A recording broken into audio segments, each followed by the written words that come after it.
नमस्कार, आप देख रहे हैं एसएन टुडे। मैं हूं निशा। स्वागत है आपका 5 जिले 50 खबरों में। सोयाबीन की फसल में आर्थिक नुकसान होने के बाद मानसिक तनाव में आकर धरतीपुत्र ने सल्फास खाकर अपनी जीवन लीला समाप्त कर ली। मृतक परमानंद आमापुरा गांव का निवासी था, जिसने सोयाबीन की फसल में नुकसान होने के बाद शराब के नशे में सल्फास का सेवन कर लिया।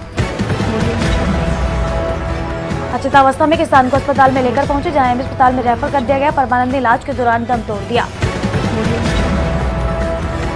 सोयाबीन की फसल में नुकसान होने के बाद परमानंद अक्सर मानसिक परेशान होता, घर पर ही सल्फास का सेवन कर लिया। कलयुगी बेटों ने बुजुर्ग पिता के दिमागी हालत बिगड़ी तो उनके सार संभाल करने के बजाय उन्हें वृद्धाश्रम में जा छोड़ा। जहां 91 वर्षीय बुजुर्ग पिता ने वृद्धाश्रम में ही फिनाल का सेवन कर लिया और आत्महत्या कर ली। मृतक सीताराम केरली फाटक का निवासी था। वह करीब 2 साल से डकलिया के अपना घर वृद्धाश्रम में निवास करता था। आत्महत्या के कारणों की फिलहाल जानकारी नहीं मिल पाई है। सीताराम ने अपने ही कमरे में फिनाइल का सेवन कर लिया। अचेत अवस्था में सीताराम को एम्स अस्पताल में लाया गया, लेकिन उसने दम तोड़ दिया। अंता पुलिस ने NH 27 पर मोलकी पुलिया के नीचे पेट्रोल पंप की लूट की योजना बनाते हुए 7 बदमाशों को गिरफ्तार किया है। बदमाशों के कब्जे से लूट के 22 महंगे मोबाइल व 4 बाइक भी बरामद की गई है। ये बदमाश नेशनल हाईवे 27 पर रात के अंधेरे में दुपहिया वाहन चालकों के साथ मारपीट करते हुए लूट की वारदात को अंजाम देते थे। बदमाश अपनी बाइक से हाईवे से गुजरने वाले दुपहिया वाहन चालक का पीछा कर सुनसान जगह पर रोककर मारपीट कर नकदी व मोबाइल लूट लेते थे। रामगंज मंडी पुलिस ने कोटा स्टोन व्यापारी के साथ लेन देन की धोखाधड़ी करने वाले आरोपी को गिरफ्तार किया है। कोटा स्टोन व्यापारी से 10 लाख रुपए का कोटा स्टोन खरीदकर फरार हो गया था। उदयपुर रेलवे स्टेशन से गिरफ्तार कर लिया। सुमित कतूरिया ने रामगंज मंडी थाने में गुजरात निवासी सुरेश वालजी भाई मिस्त्री के खिलाफ धोखाधड़ी का मामला दर्ज करवाया था।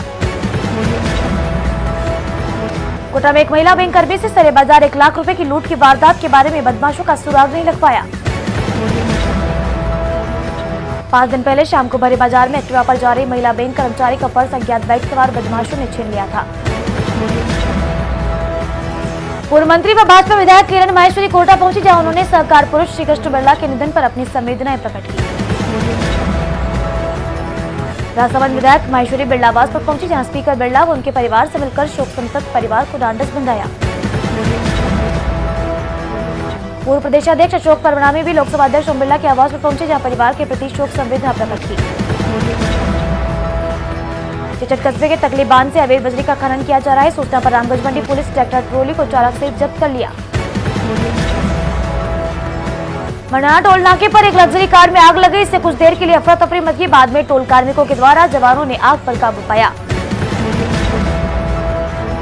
कार में 4 जने सवार थे, जो आग लगने के तुरंत बाद बाहर निकल गई। गनीमत रही कि समय पर आग पर काबू पा लिया गया, वरना बड़ा हादसा हो सकता था। कोटा में कोरोना की जांच करवाने वालों का आंकड़ा 2 लाख के पार पहुंच गया है। कोटा में अब 2,15,135 मरीजों के सैंपल लिए जा चुके हैं।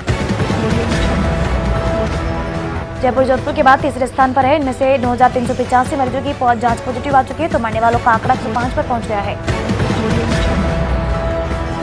वहीं कोविड मरीजों के लिए इलाज के लिए शहर के सभी 25 CHC और PHC पर ऑक्सीजन कंसंट्रेटर की व्यवस्था की जा रही है।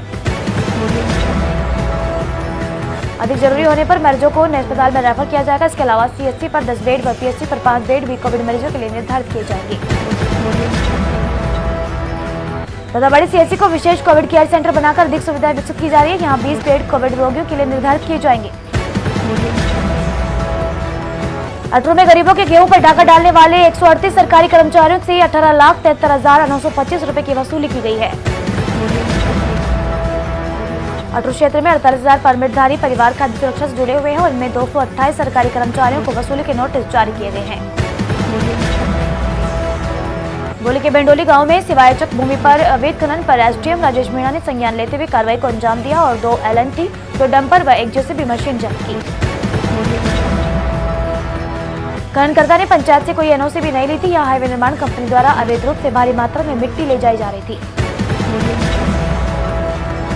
मौके पर अत्याधुनिक मशीन द्वारा खनन किया जाता है। ऐसे में सरकारी भूमि गहरी खाई में तब्दील हो चुकी थी। सवाईमाधोपुर के लसोड़ा गांव में हरिशंकर जांगड़े नामक व्यक्ति की हत्या हो गई, जिसमें किसी भी गिरफ्तारी नहीं हुई। ऐसे में परिजनों ने कलेक्ट्रेट पर प्रदर्शन किया। और इस मामले में अब बीजेपी नेता भी कूद पड़े हैं। पूर्व संसदीय सचिव जितेंद्र कोतवाल ने एसपी से मुलाकात कर मामले की निष्पक्ष जांच की मांग की। नर्सिंग छात्रों को अगली कक्षा में प्रमोट करने की मांग को लेकर सवाईमाधोपुर में नर्सिंग छात्रों ने कलेक्टर को प्रदर्शन किया। छात्रों का आरोप है कि राजस्थान सरकार के नर्सिंग छात्रों को अगली कक्षा में प्रमोट करने के आदेश नहीं दिए हैं। तो ये थी 5 जिले 50 खबरें। अब दीजिए निशा को इजाजत। इस टुडे टीम की ओर से नमस्कार।